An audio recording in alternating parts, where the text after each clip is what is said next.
ട്രെയിനിന് മുന്നിൽ ചാടി ആത്മഹത്യ ചെയ്യാൻ പോയ അർമാൻ കൈമാക്സിയനെ ലോകത്തിന് മുന്നിൽ സാക്ഷിയാക്കിയ ദൈവസ്നേഹം. അവസാന ഡോസ് മയക്കുമരുന്നും എടുത്ത ശേഷം മരണത്തിലേക്ക് നടന്ന ന്യൂജേഴ്സിയിലെ അർമാൻ കൈമാക്സിയാൻ എന്ന യുവാവിന്റെ പൊള്ളുന്ന അനുഭവ സാക്ഷ്യമാണ് ഇന്ന് ലോകം ചർച്ച ചെയ്യുന്നത്. അർമാന്റെ കുട്ടിക്കാലം അത്ര സുഖകരമായിരുന്നില്ല. 10 വയസ്സ് പ്രായമുണ്ടായിരുന്നപ്പോൾ അർമാൻ ലൈംഗിക പീഡനത്തിന് ഇരയാക്കപ്പെട്ടു. പീഡനം നടത്തിയവർ തന്നെ അർമാനെ ലഹരിയുടെ ലോകത്തേക്ക് തള്ളിവിട്ടു. കഞ്ചാവിൽ നിന്ന് തുടങ്ങി ശക്തിയേറിയ വിവിധ മയക്കുമരുന്നുകളുടെ ലോകത്തേക്കായി പിന്നീട് പ്രയാണം. ഇതിനിടെ മയക്കുമരുന്ന് വിൽപ്പനയിലേക്കും കടന്നു. ഒടുവിൽ മയക്കുമരുന്നിന്റെ അടിമയായി മാറി. അതൊരു ദുരന്തമായി മാറി. ഓരോ ദിവസവും ഉണരുന്നത് മുതൽ ഉറങ്ങുന്നത് വരെ വേദന.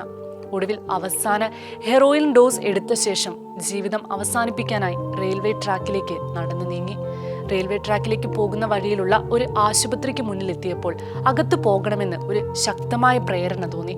എന്തിനെന്നറിയാതെ ആശുപത്രിയിലെത്തിയ അർമാൻ സംഭവിച്ചുകൊണ്ടിരിക്കുന്നതെല്ലാം പറഞ്ഞു. അവർ അർമാനെ ഉടനെ മാനസിക ആരോഗ്യ വിഭാഗത്തിൽ പ്രവേശിപ്പിച്ചു. ആ ദിവസങ്ങളിൽ അർമാനെ കാണാനെത്തിയ അമ്മ എന്തെങ്കിലും വേണോ എന്ന് ചോദിച്ചു. വീട്ടിലെ കിടക്കയ്ക്കടുത്ത് സൂക്ഷിച്ചിരുന്ന ബൈബിൾ തനിക്ക് വേണമെന്ന് പറയാൻ അദ്ദേഹത്തിന് തോന്നിച്ചു. അമ്മ കൊണ്ടുവന്ന ബൈബിൾ പുലർച്ചെ 2:30 യാദൃശ്ചികമായി തുറന്നു. അത് സങ്കീർത്തനം 88 ആയിരുന്നു. കടന്നു പോകുന്ന ദുരിതങ്ങളും വേവലാതികളും സങ്കീർത്തനങ്ങളിൽ നിന്നും ഉതിർന്നു വന്നു. താൻ കടന്നു പോകുന്ന ഓരോ അനുഭവങ്ങളെയും കരുതലോടെ കാണുന്ന യേശുവിനെ സങ്കീർത്തനത്തിൽ കണ്ടെത്തിയ അർമാൻ നിലത്ത് കിടന്ന് വാവിട്ട് കരഞ്ഞു. എന്നെ രക്ഷിക്കണമേ എന്ന് യേശുവിനോട് അപേക്ഷിച്ചു. അടുത്ത ദിവസം ആശുപത്രിയിൽ നിന്ന് ഡിസ്ചാർജ് ചെയ്യണമായിരുന്നു. പല പുനരധിവാസ കേന്ദ്രങ്ങളിലേക്കും ഫോൺ ചെയ്തു. എല്ലായിടത്തും ബെഡ് ലഭ്യമല്ല. പുറത്തേക്ക് ഇറങ്ങാൻ തയ്യാറായി നിൽക്കവേ ഫോൺ ശബ്ദിച്ചു.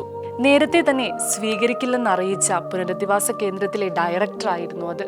അദ്ദേഹം പറഞ്ഞു, ദൈവം എന്നെ എഴുന്നേൽപ്പിച്ച് നിന്നെ തിരികെ വിളിക്കണമെന്ന് പറഞ്ഞു. അത് എൻ്റെ അവസരമായിരുന്നു. ഞാൻ പോയി. പിന്നെ പിന്നോട്ട് നോക്കിയിട്ടില്ല. യേശുവിനെ കണ്ടെത്തിയതോടെ ജീവിതം മാറി മറിഞ്ഞു. ജീവിക്കുവാനുള്ള ആഗ്രഹം ഉടലെടുത്തു. ജോലിയില്ല, വീടില്ല, ഇല്ലായ്മകളുടെ ഒരു പട്ടിക എഴുതി.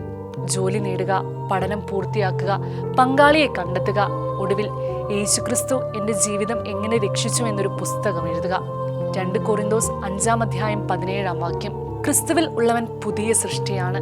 പഴയത് പോയി, പുതിയത് വന്നു. അതാണ് അനുഭവമെന്ന് അർമാൻ പറയുന്നു. നിരവധി പേർ ഞാൻ എഴുതിയ പുസ്തകം വായിച്ച ശേഷം ദൈവബന്ധത്തെപ്പറ്റി ആഴത്തിൽ ചിന്തിച്ചു. ഇപ്പോൾ അവർ കുടുംബസമേതം വിശ്വാസത്തിന്റെ മേഖലയിലാണ്. വീണ്ടെടുത്ത ക്രിസ്തു സ്നേഹത്തിന്റെ പൊള്ളുന്ന അനുഭവ സാക്ഷ്യമാണ് അർമാൻ കൈമാക്സിയന്റേത്. മരണത്തിന്റെ പാളത്തിൽ നിന്നും ജീവിതത്തിന്റെ പാളത്തിലേക്കുള്ള ക്രിസ്തു അനുഭവം ഇന്ന് അനവധി പേരെയാണ് വീണ്ടെടുത്തുകൊണ്ടിരിക്കുന്നത്.